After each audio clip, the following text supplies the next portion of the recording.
welcome to your program, Security Watch Africa. Only on this channel, the Africa Independent Television, will bring you that information you need to keep your life safe and secured. Welcome to this episode of the program today. My name still remains Patrick Abambo. It's actually a disturbing moment for me and for most Nigerians with the sad passing to glory of the former Inspector General of Police, retired Inspector General of Police Tafawa Balogun. It's actually a very sad one because Security Watch Africa worked closely with him while he was the Inspector General of Police, and I know that he was so far ranked as one of the best Inspector General of Police Nigeria has ever produced in terms of many things. He took over when the morale of police officers and men were very, very low because lack of promotion, lack of motivation, lack of welfare. But he boosted it. He introduced so many measures that will help police to excel. And in fact, against crime and criminality in that time when it was so high, he introduced what was known as Operation Fire for Fire. And that really did the magic. So many criminals were taken off Nigerian streets. Ahmad Tijani, Shino Rambo, so many during his time. The time will not permit me to talk much about this man, but I will tell you that he is so far ranked one of the best. I had a meeting with the former Inspector General of Police, who was regarded as the best Inspector General of Police then, talking about the IGP there, and he said Tafawa Balogun is the best Inspector General of Police he can say, and I was talking about the most revered IGP, Sunday Adewusi. He said the best IGP as far as is concerned is Tafawa Balogun. So many things that time will not permit me to say, but I just pray that just like every human, he had his shortcomings, but not as people had labeled it to be. Really, it's a sad moment for the Nigeria Police Force and for Nigeria entirely, and for Security Watch Africa particularly.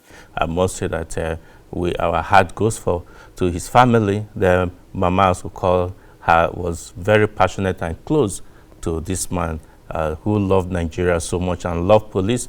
Every police officer had impact of Tafawa Balogun's leadership. So a very junior police officer sent to me a link, a video, a very short video.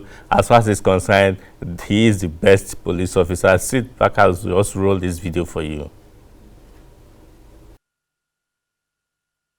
Okay, I'm told that the video is not ready yet, but anyway, let's go to the other parts of this program. During the week, Security Watch Africa, in trying to find out how is security in Nigeria, we decided to go to the former epicenter of trouble in Nigeria, talking about Boko Haram and insurgency. Just talking about the Northeast to find out how is it now and what can be learned to tackle insecurity in other parts of the country. Security Watch Africa, we are there at the headquarters, Northeast Operation Hadinkai, and we met with the leadership of Operation Hadinkai. Sit back as we bring you this report by Shuli Daniels.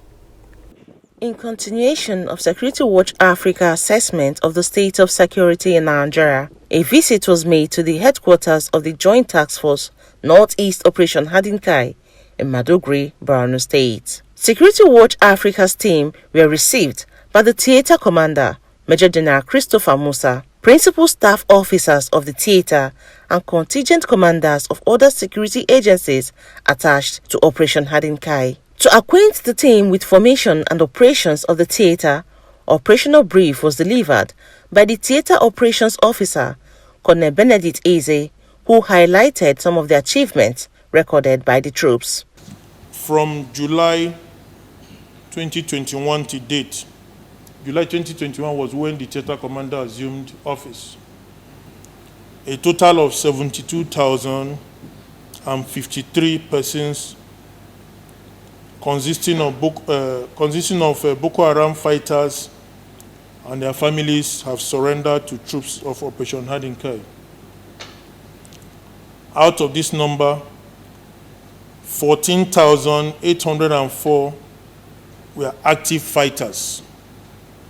21,429 are women, while 35,777 are children. The troops of Operation Hardenker recently rescued 5 girls who were part of the 276 school girls abducted by Boko Haram terrorists from Government Secondary School, Chibok, in 2014. The first of the girls, Hawa Joseph, was intercepted along with her child at Ngazwa in Bama on 12 June 2022 by troops of Operation Hadinkai. On the other hand, Miss Mary Dauda was rescued along with her child in Goza, local government area of Borno State, on 14 June by own troops. Similarly, on 27 June, another Chibok girl named Ruth Bitrus escaped from Boko Haram camp at Ukuba in Sambisa Forest and was intercepted by own troops in Bama. On 25 July 2022, our troops also rescued 2 more Chibok girls named Kauna Luka with a child and Hanatu Musa with 2 children at Aulari in Bama general area. The conduct of Operation Desert Sanity and Lake Sanity, as well as other operations within the theater, have so far recorded great successes. The operations have significantly disorientated the terrorists. This has resulted in over 130 arrests of terrorists and their collaborators, and over 250 terrorists neutralized in the last 2 months. Some of the equipment recovered during the operations against the terrorists include main battle tanks, artillery guns, armored personnel carriers, varied quantities of arms and ammunition, among others. Also, several Boko Haram collaborators, spies, and local logistics suppliers have either been captured or neutralized, with several quantities of goods confiscated or destroyed.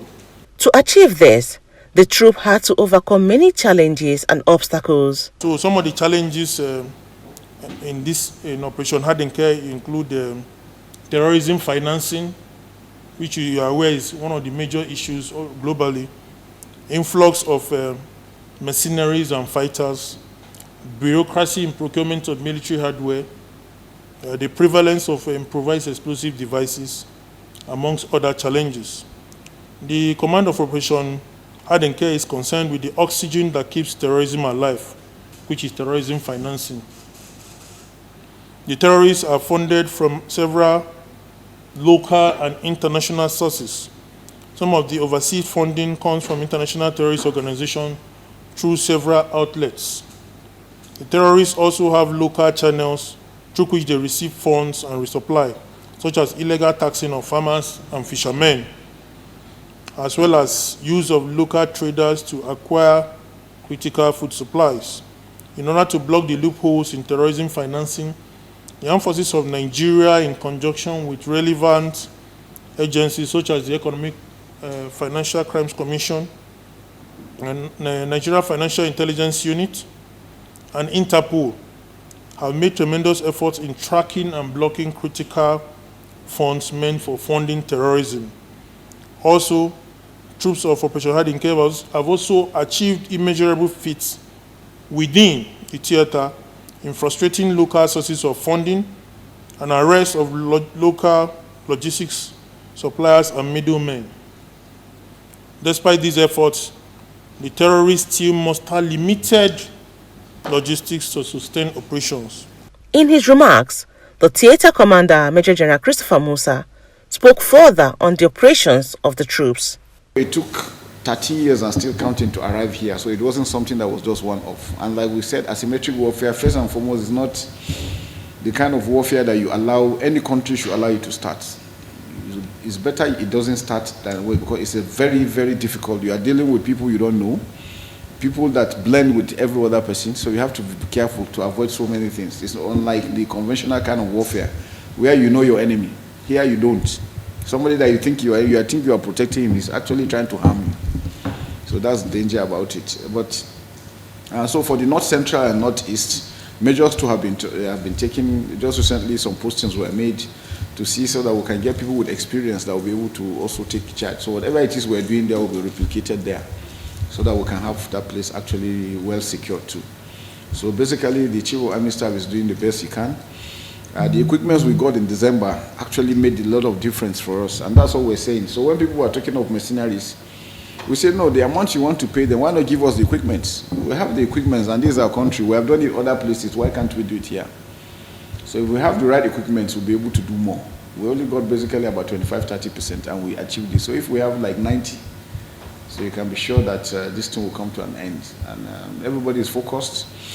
We remain committed to ensuring that there is peace in the Northeast. And we know once there is peace, it will transcend to other regions too. So thank you very much. We appreciate you. We appreciate what you are doing. Because most times, the military doesn't really talk so much, so people don't really know. You know, and then there are a lot of people too that already have bias. Once you say military, they feel nothing good there for whatever reason. But what we try to let them understand is that that's why it's called Nigerian Army. It's here to protect Nigeria. It's the only military that anywhere in the world you are threatened as a Nigerian, the military can go there to secure you, anywhere in the world. And that's what we're committed to. And so both our primary role is territorial integrity, then the other secondary role is assisting in civil authority, which we are also doing. So we want to continue doing that, and we're hopeful that we're happy that things are getting better. And now we have over 72,000 that have surrendered and still counting. So we'll continue to make sure that the idea is to pull them all out. The few ones that are refusing to surrender, those ones, whatever happens to them is their own Toro. So that's what we'll continue doing. Shirley Daniels, reporting for Security Watch Africa. Yes, in fact, it was very much an expose for some of the things we were informed of what and the things we saw. As at 11 p.m. there were vehicular traffic in Maiduguri, and we went beyond Maiduguri to so many other communities, and it was quite encouraging because you could move without military escort or any fear of any insecurity. We must say kudos to the Nigerian military, the Nigerian Army. The theater command has done so well. Kudos to my brother, my friend, Major General Christopher Musa. Keep it up. We're very proud of you. Yes, we'll bring you exclusive, which we had with the rescue Chibok girls. But sit back as we bring you the report of what happened in Abuja when the IGP Usman Alkali Baba met with his strategic tactical commanders at the force headquarters. Sit back as we bring you this report put together by Ernest Enunekun.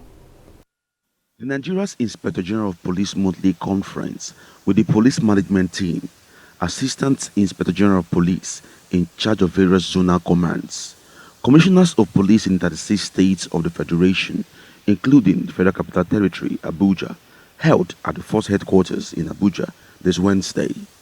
The aim of the conference was to brainstorm on the state of security in Nigeria with a view to reevaluate the security architecture following rise in insecurity.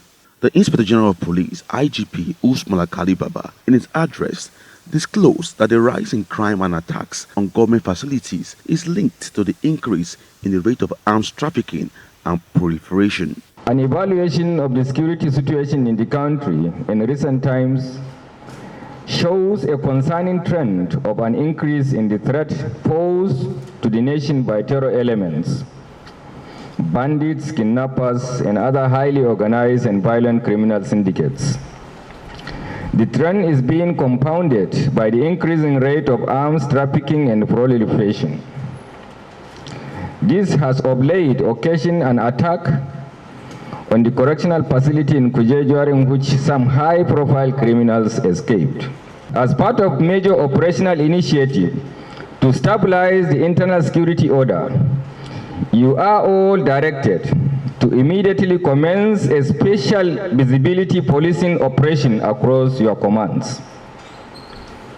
This initiative will encompass the crime mapping of your areas of jurisdiction, identification of vulnerable points, and the massive deployment of personnel on motorized and foot patrols of the cities.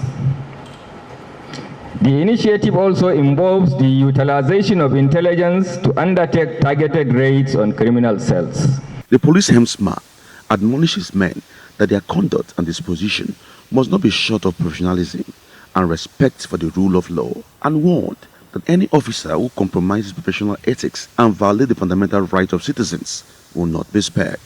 For the avoidance of doubt, much as the law has bestowed on us certain powers and authorities to aid in the attainment of law enforcement mandate, the exercise of these powers and authority is not absolute.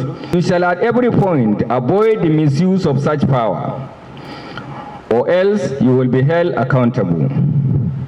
My covenant with Nigerians and our service oath is to uphold the Constitution of the Federal Republic of Nigeria, which is built on the protection and protection of the rights and well-being of all citizens. I must therefore sound out this warning loud and clear that under my watch, any police officer that betrays his or her service oath and tramples on the rights of citizens, he or she will be shown the laws establishing and guiding our service. In addition, he will be identified, isolated, and dealt with promptly, firmly, transparently, and in a manner that will leave neither the citizens nor the police personnel in doubt about my determination to separate the bad officers from the professional ones in the interest of the force.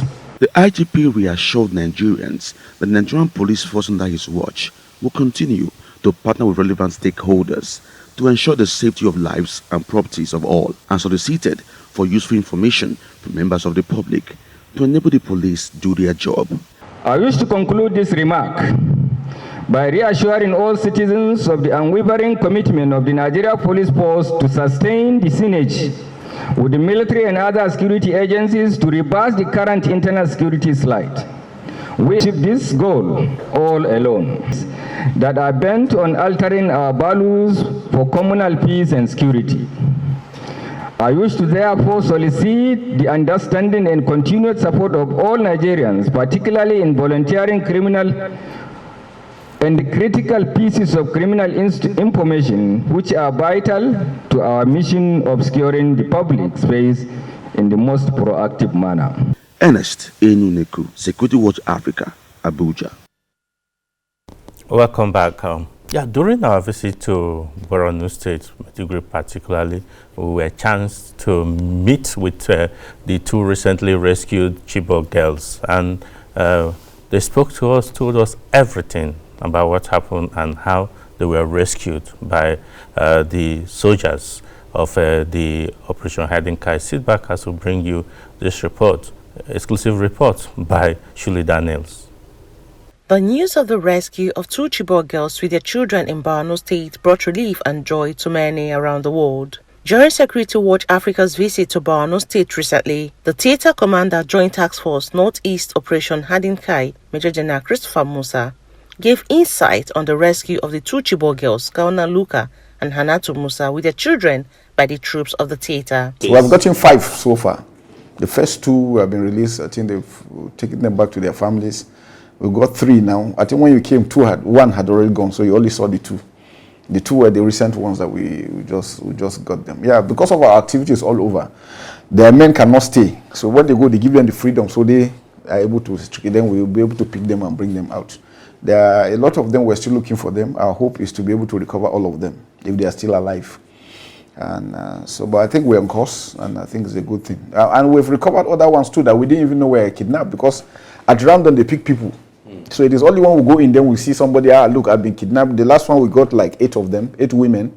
They were kidnapped for almost 1 year, 1.5 years. Nobody knew, nobody reported. So those are the things we're doing, and those are the things we want to continue doing. Our only prayer is for Nigerians, first and foremost, to support the operation. All those ones that are trading with the insurgents should stop, because it won't take them anywhere. And like we always say, the friend of a thief is a thief. So if we get you, you are also one. So let people understand that we need to stop supporting them in whatever way. Anybody that is sponsoring them, anybody that is encouraging them, anybody that is giving them logistics and all these things should all stop, so that we can end this thing and come back to normal life. The SWA's team had exclusive chats with the girls. They narrated their experiences while in Boko Haram's captivity and details of their escape and rescue by the troops of Operation Haɗin Kai. Dama yanzu mutane suna fito ne a jejin, shi wannan din ta dawo gida na kwanakin baya, sai ita ma kuma a can din ita tana shan wahala, sai ta dawo nace mata yanzu abinda zamu yi tunda yanzu mutane suna samun hanyar mu tafi, bari mu nemi hanyar mu tafi gida. Sai da ta taho gidana, sai nace mata in kin je kar ki jima sosai sai ki taho sai mu tafi tare. Sai ta tafi din ta zauna har mun yi magana ta ma za mu tafi. Tukunaran nan din bai yi mun fita ba, sai wace gare za mu fita. Ran da muka ce za mu fita sai ita ma ta taho. Sai na ce wa yan uwan wanda muka yi magana za mu fita dan dama su din ba ai matan mu bane, daya ce yarinyan mu ne, mun hudu ne dama za mu fita tukuna ita mu. Sai ta taho, sai na ce mata to ku yi hakuri tun da ta taho mu ini sai da yamma sai mu fita. Sai muka ini da yamman ta yi, sai mai gidan nawa sai ya tafi kasuwa. Da ya ce zai tafi kasuwa sai muka ce to sai da ya tafi kasuwa sai mu da ita kuma muka fita. Tun da muka fita ba mu gan iyayenmu ba, kuma akwai muna so yanzu mu haɗu da iyayenmu ne mu je makarantar, ba yanzu za mu yi ba mu ce. Da dare ne sun shiga kamar karfe 11 sai ɗayan dare sun shiga cikin gari suna maraka, sai mun ji mun tashi muna so mu gudu, sai wayansu a cikin mu suka ce kar mu gudu, ba abin da suna yi ma mata kar mu gudu. Sai mun tsaya suna yi maraka, sai sun dawo suna karya gate namu, mun ce suna karya gate namu fa gara mun gudu, a'a kar mu gudu. Sai mun zo na sun shiga sun karya gate sun shiga, sai sun ce mana mun sojoji muna patrol ku taro suka ce mana suna da kayan sojoji a jikinsu, mu kuma ba mu sani ba, mun cewa sojoji har wayansu a tsakanin mu ma suna kama su sun cewa sojoji din ne. Sai suka tara mu a gurinsu, muka taru duka a gabansu, suka ce mana shegiyan ya mata, ba mu sojoji ba ne, suka ce mana ba mu sojoji ba. A guri din ya mata mun sun fara tashi su fara gudu, sai su riga sun kiwaye mu, sora din sun ɗauka sun sa, sai suka fitar da mu suka ce ina ofis na ku je ku nuna ofis na malamin ku, babba malamin ku. Suka cire ya mata biyu a tsakanin mu suka kai gurin ofis din, ya mata biyu din sun je sun nuna ofis din. Sai kafin su fitar da mu hostel namu suka ce mana ina Asana, suna tambaya wuta, sai muka ce babu. Sai suka fitar da mu, kafin su fitar da mu sun riga sun sa wuta akan ofis namu, sai sun fitar da mu a wajen ghetto. Sai suka ce mana kayan da a wajen ku ina za ku kai, suka tara kayan da a wajen mu sun tara a guri daya. Unfortunately, we'll have time to continue with this, quite detailed, and we'll hope to continue with it in next episode of this program, because they gave so much information. And kudos to the personnel of the Armed Forces of Nigeria for putting pressure that made them have a way to escape. We'll have to leave for other programs to continue, but you can watch this and other programs on our YouTube channel and follow us on our social media platform. Until we come again next week, I say bye for now and remain blessed.